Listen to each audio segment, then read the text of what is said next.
미술 지원 사업 가운데 예비 전속작가제 지원 사업이라는 사업이 있거든요.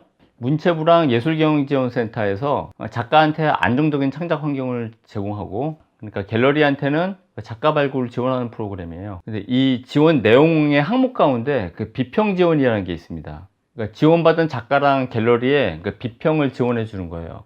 결과 발표가 났는데요.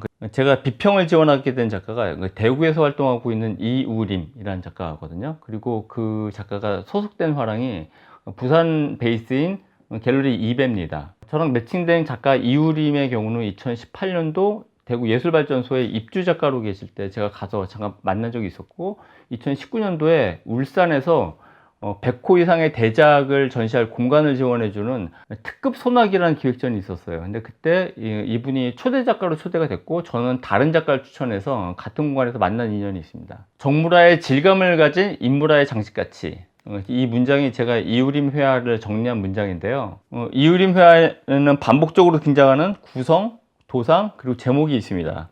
다소곳이 무릎에 두 손 얹고 웅크려 앉은 남자가 있고, 자기 몸을 자기 팔로 이렇게 부둥켜 하는 뒷모습의 여자가 있고, 무성한 숲에서 얼굴하고 손하고 발목만 부분만 노출시킨 인물들이 있고, 달마시안과 같이 나란히 서 있는 달마시안 패턴의 옷을 입고 있는 남자가 있고, 이우림 회화는 이처럼 동일한 대표 도상들이 발전적으로 반복해서 나타나면서 자기 브랜드를 각인시킨 경우라고 할 수 있는데요.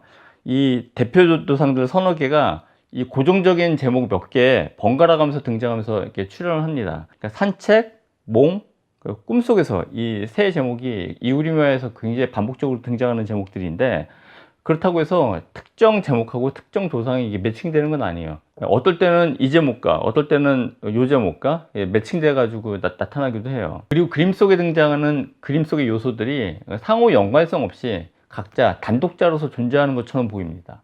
그래서 전반적인 문맥을 고려했을 때 이우림의 작품 세계는 그 주제나 그 서사보다는 그 그림이 주는 첫인상 혹은 어떤 장식적인 가치로 차별화를 둔 회화의 경향이라고 저는 생각을 했고, 거의 동일해 보이는 그림인데도 불구하고 각기 다른 제목을 달고 나타나는 것도 주제나 서사에 방점을 두지 않고 있다는 방증으로 좀 보였습니다. 그림이 주는 첫 인상에 그 방점을 뒀던 그림의 원형에 가까운 거라고 또 생각을 했고요. 앞서 이우림의 회화가 인물화를 정물화처럼 제시한다라고 말을 했잖아요. 그러니까 부츠커트 머리에 문 앞에 웅크려한 남자가 도자기의 정물처럼 보이기도 하고, 그리고 다소곳이 제 몸을 이렇게 부둥켜 안고 있는 여자 뒷모습도 당연히 허리가 잘록하게 들어간 원피스의 여성 체형 때문에 도자기 정물이랑 겹쳐서 보입니다.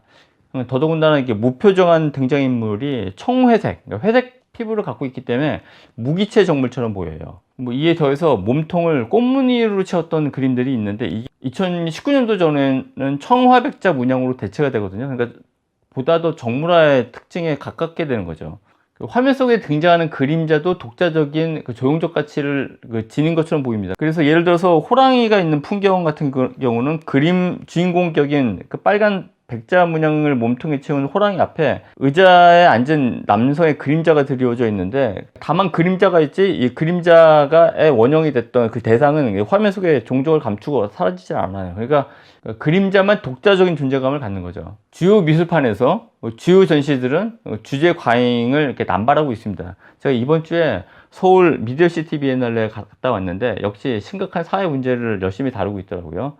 비엔날레가 르네상스 시대였던 때가 있습니다. 근데 전문가의 견지에서 정작 여러 비엔날레들을 다니면서 받는 그 직감은 너무 많다라는 거예요. 그러니까 작품도 너무 많고, 전시장도 너무 많고, 기획자도 너무 많고, 그리고 해설도 너무너무 많아요. 그러니까 피로감이 너무나 많이 쌓인다고요. 예전에 장식미술이라는 용어가 있었죠. 장식미술이라는 용어는 그 기능성하고 외관의 아름다움을 같이 갖춘 사물인데, 이런 장식성이 어떻게 보면 미술의 원형이기도 합니다. 그리고 19세기에 미술공예 운동에 영향을 받아서 후대 현대미술가들이 이런 장식적인 가치에 방점을 두고 작업을 하기도 했고요. 정리해서 말하면 이우림 회화는 고정적인 제목, 고정적인 도상, 고정적인 구성을 갖고 있습니다. 그리고 이 세 가지가 이처럼 동일한 도상, 동일한 제목, 동일한 구성이 반복되면서 작가의 브랜드를 각인시킨 효과로 이렇게 귀결됐고, 등장인물들은 얼굴의 표정이었거나 아니면 뒷모습이나 옆모습으로 등장하기 때문에 서사나 주제하고 무관한 인물로 제시가 되고요. 결과적으로 인물화가 정물화처럼 제시가 됩니다. 한 화면 속에 여러 가지 등장인물들이 상호 연관성이 없이 독자적으로 등장을 하고, 처음에는 꽃무늬 패턴이었던 것이 나중에 청아백자 패턴으로 등장하는 여러 인물들, 이 모든 요소들이 어떤 과유불급, 그러니까 정도가 지나친 그 주제 중심으로 흐르고 있는 요즘의 동시대 미술과는 이게 그 대척점에 이르는 곳에 있다라고 생각하고, 요즘에 등장하는 어떤 회화들은 그러니까 이런 양상으로 가고 있어요. 과유불급의 주제 중심의 시대가 가고 변화하는 회화의 모습의 한 양상이라고 생각을 합니다. 이유림의 대표 도상들은 2020년도 전후에는 설치물이나 입체 조형물로 확정되고 있습니다.